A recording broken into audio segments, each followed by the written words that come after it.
Mr. Old Bunny. Mr. Bunny and Mr. Fox were like some children that I know, said Uncle Thomas, looking at the little boy who had come to hear another story. Both of them were always after one another. One day Mr. Bunny, Mr. Fox, Mr. Coon, Mr. Bear and a whole lot of them were clearing up a ground to plant new crop. The sun got hot. Mr. Bunny got tired, but he didn't give up because he was afraid that the rest of them would call him lazy. He kept carrying away the rubbish and piling up the bush, which was being cleared. Then suddenly he yelled out that he had a thorn in his hand. He slipped off to look for a cool place to rest. After a while he came across a well with 2 buckets hanging in it, from a wheel on top. That looks cool, said Mr. Bunny. I'll just get in there and take a quiet nap. With that he jumped into one of the buckets.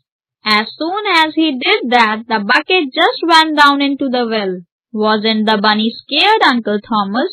Asked the little boy. Dear, there hasn't been a beast more scared since the world began than Mr. Bunny was then. He was so scared that he almost got a fever. Very soon he felt the bucket hit the water. Mr. Bunny kept mighty still because he didn't know what was going on.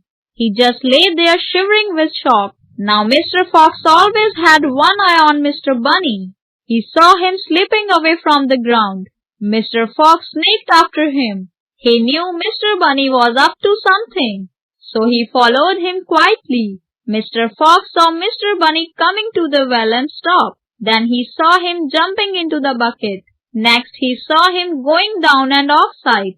Mr. Fox was the most astonished fox that you ever laid eyes on. He sat there in the bushes and thought, but he couldn't make head nor tail of it at all. Then he said to himself, well, I know what it is. Mr. Bunny keeps his money hidden down in that well.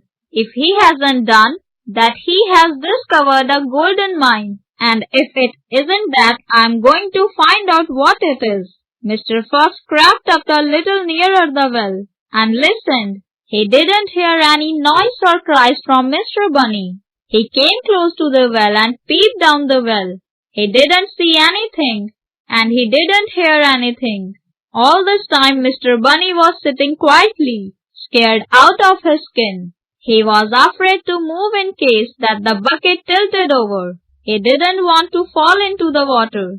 Then he heard Mr. Fox shout out, Hey, Mr. Bunny, who are you visiting down there? Oh, I'm just fishing, Mr. Fox, said Mr. Bunny. I thought I had got you all some fresh fish for dinner. Why don't you come and help me bring up the fish?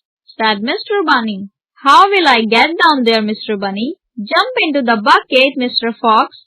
It will bring you down safe and sound. Mr. Bunny talked so sweetly and cheerfully that Mr. Fox jumped into the bucket. As he went down into the well, his weight pulled Mr. Bunny up. When they passed one another halfway up or down, depending on how you looked at it, Mr. Bunny sang out, Goodbye, Mr. Fox, goodbye, Mr. Fox. This is the way the world goes around. Some go up and some go down. You'll get to the bottom all safe and sound.